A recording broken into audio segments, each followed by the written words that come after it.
Good morning, everyone. This video is for February 17th and 18th.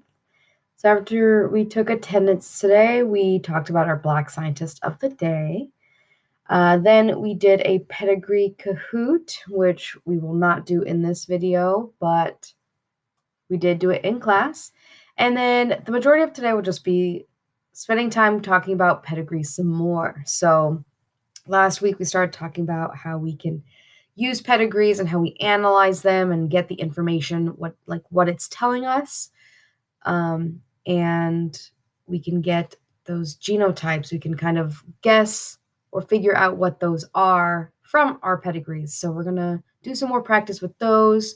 I will help you with the question, and then you will do one on your own. And then at the end, I want to end with an exit ticket just to finish it all up. So for our Black Scientist of the Day, today we have Dr. Daniel Hale Williams from 1858 to 1931. So what I added first, because I saw this kind of being a trend, a lot of our scientists this month have just not wanted to pursue the jobs that they were going to have or were expected to have. Daniel here did not want to become a shoemaker. He had an opportunity at an apprenticeship, did not want it, nor did he want to become a barber like his family. So he pursued education, as did many of our scientists this month. So he graduated with a medical degree in 1883. And from there, he practiced medicine in Chicago at a time where there were only 3 Black physicians. So he was just one of a very few in a large town of Chicago. So Dr. Daniel Hale Williams did incredible things. The first of which being the first African-American cardiologist, so heart doctor, who performed the first successful open heart surgery. So not only was he the first cardiologist to successfully do open heart surgery, he was also the first African-American one, which is awesome. And throughout his career, he really, really fought for equality in medicine.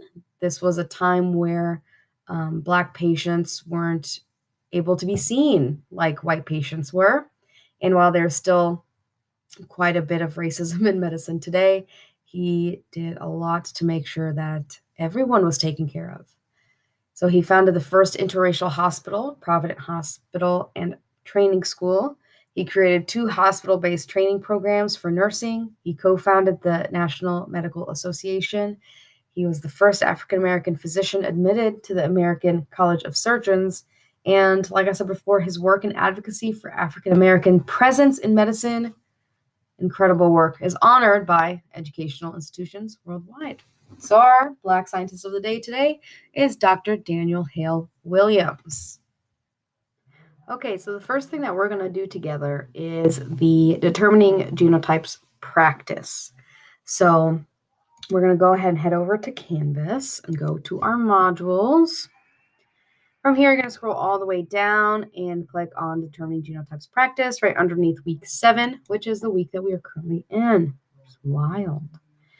So for this assignment, I want us to use ICYMI just because there are going to be times where it's easier to essentially write on the document than put it in a Google Doc. So here are the instructions down here in case you need a little refresher on how to use ICYMI. If not, you're going to click here twice to go ahead and download that document. And it's either going to download, well, no, you have Chromebook. So it's going to download to the left. It's just going to pop up, say it's downloaded. And once you're there, you're on to the next step, which is to go to ICYMI. And you're going to log in per usual. And from here, we're going to open it from our computer because we download it to our computer. So I'm just going to open it that way. All right, so this is what will pop up. This document is 2 pages. There's a separate pedigree on each page. We are going to do the first one together, and then I'm going to ask for you to do the second one on your own to see how much of this sticks.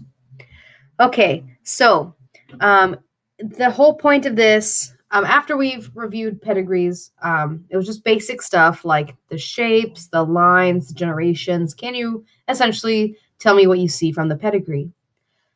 What we're going to do now is try to determine genotypes. So are they homozygous dominant, homozygous recessive, heterozygous, those kinds of things.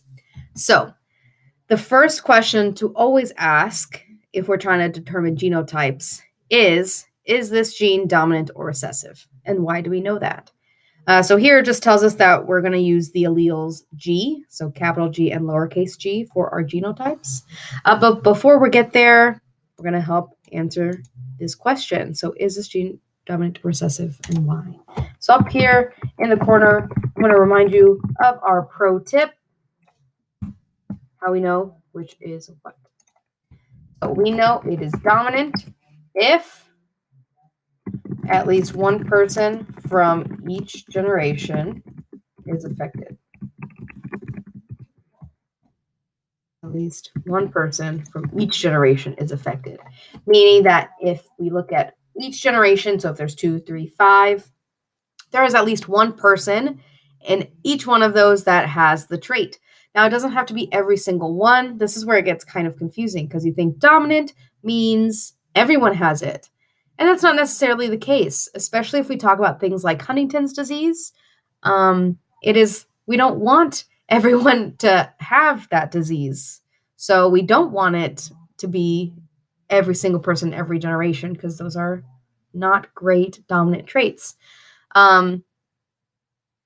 It's not really how it works sometimes. So just remember that at least one person from each generation has to be affected. Therefore, if it's recessive, the trait skips a generation. Okay, so those are easy ways to remember which are which. Okay, so I'm going to leave that in the corner here. Now, if we're going to look at this pedigree, how do we know if it's dominant or recessive? So first, we can look at the generation. So, oh, that's not what I wanted. There we go. So we have 2 generations here. Okay. First generation are these parents. Okay, so looking at this generation, we're asking ourselves, do we have at least one person affected? Yeah, we do, right here. Remember, shaded in means they have the trait. Sorry, it's not working very well. Let's try it again. Bam, bam. There we go. And we do have one, so that's great. So let me erase that. And then when we look at generation 2 down here, that's going to be all of these children, their children. Then we ask ourselves, is at least one person in this generation affected?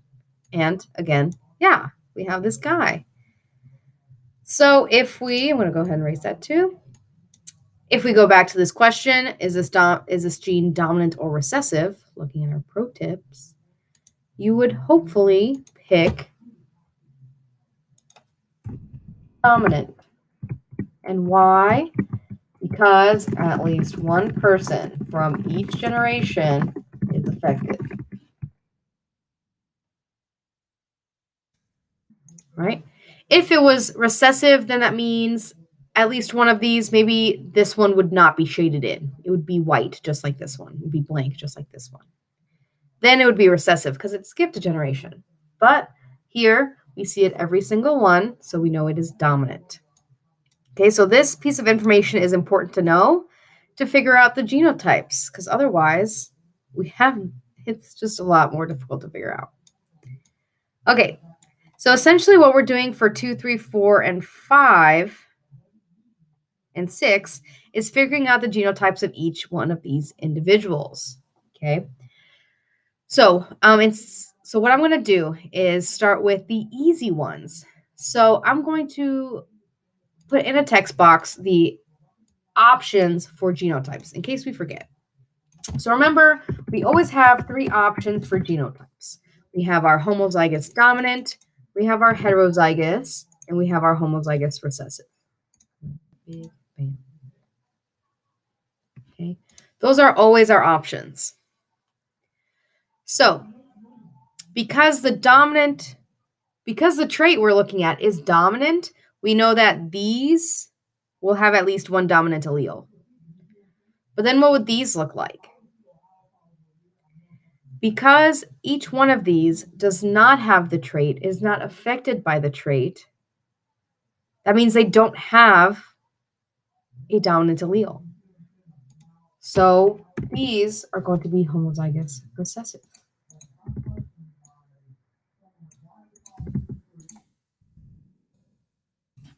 Okay. Which makes sense. It's a dominant trait. If you don't have the dominant trait, you have to have recessive alleles. That's basic genetics that we've learned the last few weeks. So I'm going to go ahead and type this in here too. So what genotype does the mom have? Little g, little g. First son, also the same. And the daughter, also the same. So then we're trying to figure out these. Now, we know, like I said, this is a dominant trait. So each one of these has to have at least one big G. Oops.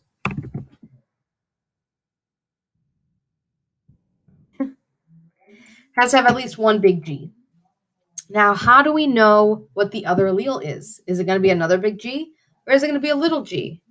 So we can just guess, but we have to be sure. We can't just say like, oh, it's homozygous dominant, because maybe it just doesn't make sense that way. So what I suggest here is to always have a blank sheet of paper within reach, or just do some Punnett squares on here. Hopefully there's plenty of space. Just find a space and do it. And this is where you can try things out and see if it makes sense. And maybe if you guess wrong the first time, that's okay. Just learn from your mistake and try again. And that is fine.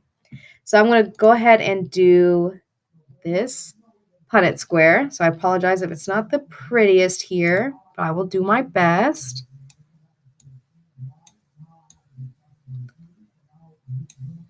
Here we go. And I know that one of the parents is going to be homozygous recessive, so I'm just going to go ahead and add that in there. And then I know that the other parent has to have at least one big G. But what the heck is this other one? So let's go ahead and just start from the top and plug in big G, big G. Let's see if it works out. So I'm going to use a text box for these. So if we just complete the Punnett square like normal, we get a big G from the top, little g from the side, big G from the top, little g from the side, big G from the top, little g from the side, big G from the top, little g from the side. And this is what we get from that Punnett square. So then here are the children that they actually have. So we know that two of them do not have the trait, so they have to be homozygous recessive. Now, do we see these in this Punnett square? No, not at all.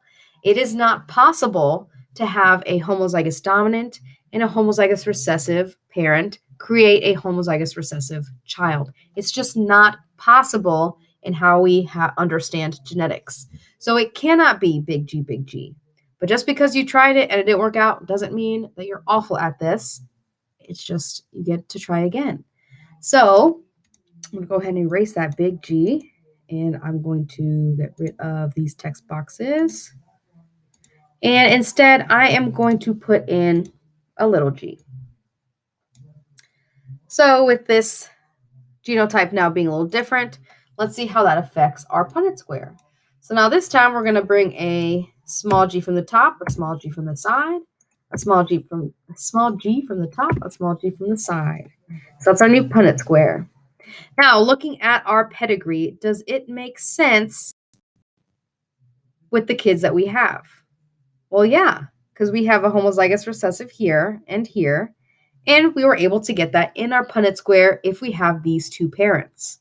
So that tells me that we are going to be heterozygous here, because that makes sense logically, right? It is possible to have these kids with these genotypes.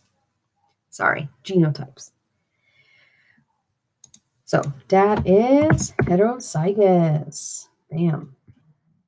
And the last one is this kid. And now that we have our Punnett square, our correct Punnett square, it gives us the answer, right?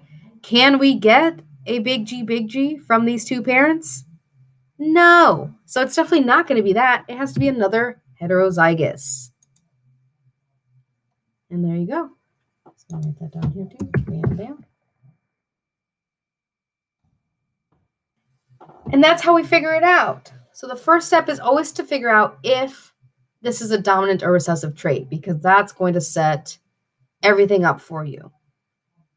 Then just kind of work with what you know.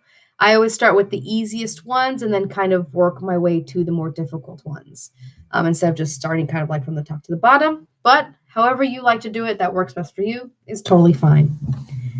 If you have any questions on anything we did here, please feel free to send me a message so I can help clarify further. But hopefully, if you are okay, you can then continue on to number 2. Well, not the number 2, but the second page, the second pedigree. And it's very similar, but it's a little bigger. It has 3 generations instead of the just 2. But it has 4 questions that kind of helps you set up what you're doing. The first 3 questions are just, can you read a pedigree? Do you know what these symbols stand for? And then the 4th one asks, is this dominant or recessive? Because you should always ask yourself that before you start doing your genotypes. So once you know if it's dominant or recessive, you could start kind of plugging in what you know.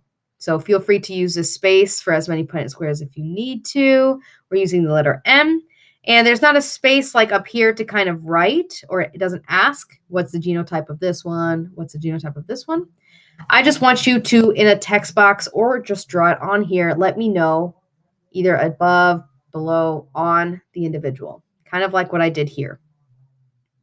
So you should have 9 total ones, 9 total genotypes on this pedigree. So answer those 4 questions, give me those 9 genotypes, and you got it. The last thing on our agenda today is the exit ticket. So going back to Canvas modules, all the way down right below the assignment that we just worked on is the exit ticket. And you might find that this question is very familiar, because it should be. For those of you who completed the pedigree analysis assignment that I gave you last week, this was question 4. So I wanted to give you this question again because I saw a lot of students who were still struggling with figuring out how to get to the right answer. So I wanted to give you an opportunity to do it again, like a redemption exit ticket. So here I have the problem. Sana and Caleb would like to have a child together. They're both healthy, but Caleb's father and mother have Huntington's disease. So looking at this pedigree, decide if there's a risk that Sana and Caleb's child could be born with the genes for Huntington's disease. So here's that pedigree. And there are just 5 questions, and they kind of help you get to the right answer. So looking at this side, because we're not looking at Sana's family, we're looking at Caleb's. Is Huntington's disease a dominant or recessive trait? And in knowing that, you should be able to figure out Caleb's genotype and Sana's genotype. Sorry, I keep messing that up. I apologize. And Sana's genotype. And then I want you to create a genotype with the ones that you got from numbers 2 and 3.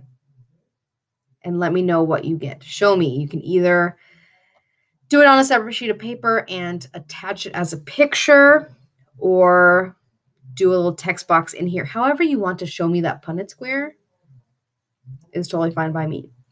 So then after you make the Punnett square, you should be able to see if Caleb and Sana can have a child with Huntington's disease. Is there a risk or is there no risk? Okay. When you're done with that, you'll just submit it. And that's it. If you have any questions about anything we did today, just let me know and I'll be happy to help.